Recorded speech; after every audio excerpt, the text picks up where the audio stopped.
బాబు అందరూ పార్టీలకు వెళ్తున్నారు, పండగలకు వెళ్తున్నారు, మేము ఇక్కడికి వచ్చాము. ఇవాళ మా పరిస్థితి చూడండి.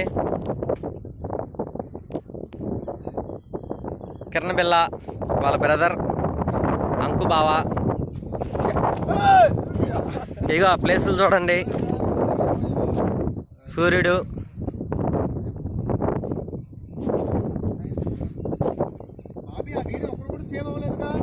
సేవ్ చేసా ఒకటి. ఇది పాక, కిరణాలు తాగే పాక అంటే ఇప్పుడు ఇది వీళ్ళే పాక వేసుకున్నారంట. పాకలో ముందంట ఇస్త్రాకులు వెళ్ళిపోతున్నాయి చూడరా. ఇది ఈ వాటర్ ఫ్లోర్స్, చిన్న గట్టు, దాంట్లో చిన్న పాయ చూడండి. ఇది ఒక పాక, పాకలోకి ఉన్న వెళ్ళి ఇప్పుడు ఇక్కడ తాగుతారంట.